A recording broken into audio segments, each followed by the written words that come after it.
Your absolute value. You've got to get 2x plus 6 in this case. They're in jail, right? They got those prison bars around them. You got to spring them out. Before you can do that, you have to get rid of the guards that are keeping watch.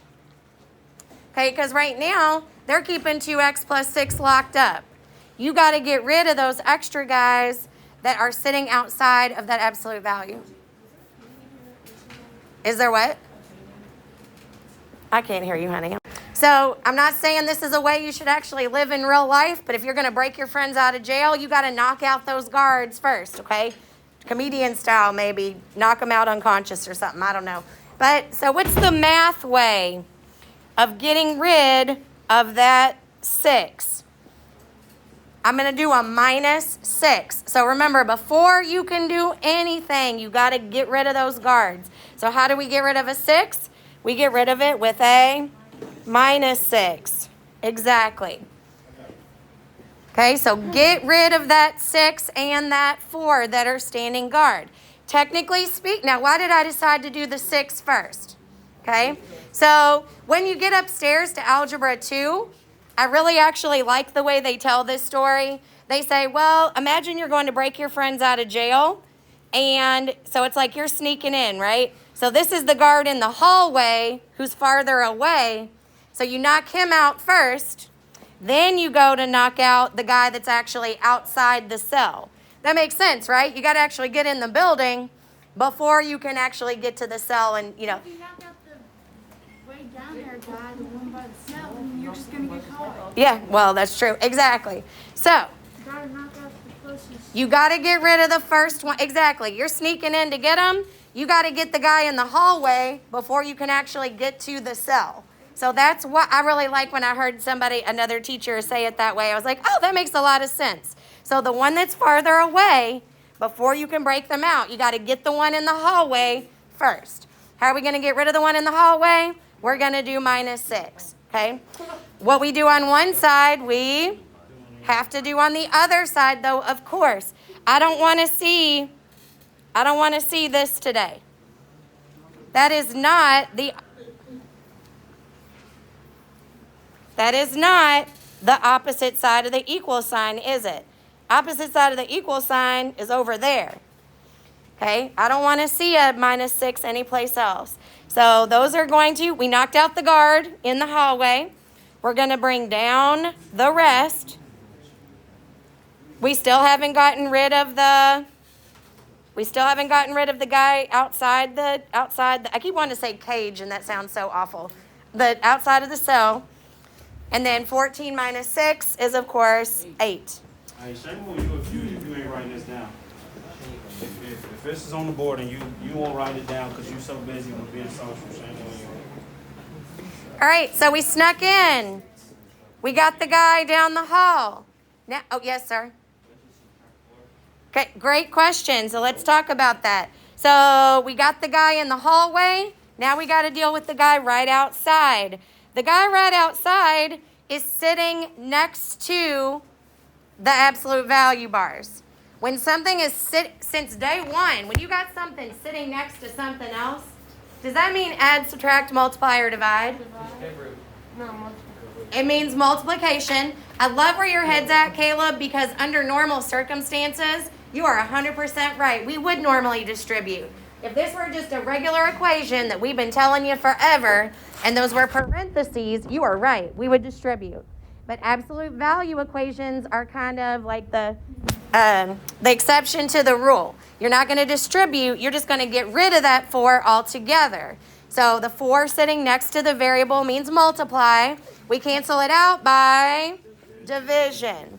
How do we cancel out multiplying? We do not cancel out multiplying by adding, subtracting, anything else. We divide. Lucky for us, we got to divide both sides, but 8's really easy to divide by 4, isn't it? And I'll go ahead and tell you that every one of them is going to be like that. We did that part by design. If you knock out that extra guard on the outside of the jail cell and you divide both sides and you get a decimal or a fraction over here, not that you can't do that, not that that's impossible, but I will tell you on this sheet that never happens. So if you get a decimal or a fraction, it means you've done something wrong. Okay? So now we've got equal, so we got the 4 gone. We've got 2x plus 6. Remember, those are my absolute value bars. These are not ones. Those are absolute value. And it's going to be equal. I heard somebody over there say 2. Correct. So now we killed off the guard at the end of the hallway. We knocked out the guard, that standing guard right outside of the cell. We can finally spring out our friends. We can finally get them out of jail. Okay? So 2x plus 6 is out. Unfortunately, there's a possibility it might not go well, right? Now, we're going to be hopeful. We are going to try our best to support our friends that we just, probably committed a crime to get them out. Okay? And we're going to hope that they get out of jail and everything works out positively. Okay? So we're going to hope there's a positive 2 there. 1 second, please, ma'am. Unfortunately, what happens a lot of the time when people get out of jail? Unfortunately, there tends to be a negative outcome. But we have to be prepared for both outcomes. So the big thing I want to make sure you guys recognize, that case 1 and that case 2 that you've been doing, don't do it with that number. Okay? That 14 isn't there anymore. After you kill off the guards and all of that stuff and you do it to both sides, you now have a 2. So you're going to use that 2, not the 14, to set up your case 1 and your case 2. So after that, all we do is just solve it like we've been solving, right? Isolate that variable. That is a basic 2-step equation that y'all have been doing since like the 2nd week of school. What do I need to cancel out? What is sitting here with the variable that needs to disappear? Okay, the 6, I agree with you, okay? How do I get rid of that 6? With a minus 6. And, of course, it goes without saying that we're going to have to do it on both sides. So this is going to cancel, leave me with 2x is equal to negative 4. And then divide. Thank you for saying divide and not subtract. I love it. Thank you. So your first solution is negative 2. I know that's a lot of steps, guys. Look at what we just did, and we still aren't even done solving this problem yet because we got to do our case 2. I know it's a lot of steps. Well, I guess you know it too. Right? I get it. All right? But it's not anything that you don't know how to do. This is really kind of like you're going to the weight room, you're doing a whole bunch of sets, but they're not really that heavy. You're doing a whole lot of stuff, but none of it's all that challenging, okay? I could sit with a 5-pound weight and do this for a minute. You're not doing anything that you don't already know how to do, that you haven't done 1,000 times, that you haven't been trained to do. You just got to do a lot of it. There is nothing hard about what you guys are doing right now. Yes, sir? Why did we divide 4? I said, did we? Oh, we did. So we did 4 divided by negative 2. Okay. So now that we've done our case 1, we've also got to do our case 2. But guess what? We already did the work. We already know what to do. You're doing exactly the same dang steps you just did a minute ago. It's like I'm going to the gym. I did a workout today. I'm going to do exactly the same workout tomorrow. It's the same. You've already done the hard work. The only difference is you're going to get a different solution because you started out with a negative 2 instead. So how do I get rid of a 6? The same way I got rid of it a minute ago, with a minus 6. I'm going to bring down that 2x. Negative 2 take away 6 is negative 8, folks, not negative 4. Divide both sides by 2. X is equal to negative 4. So my 2 solutions that I'm looking for are negative 2 and negative 4. I know, like looking at this, yikes, that is a lot of work for one problem. But none of it is hard. None of it is stuff that you have not done a million times. Okay, I know I had a bunch of people that were trying to ask stuff while we were working. Did I clear your question up, or you still got a question, baby? You're good? Okay. Maurice had a good question. Oh, yes, sir.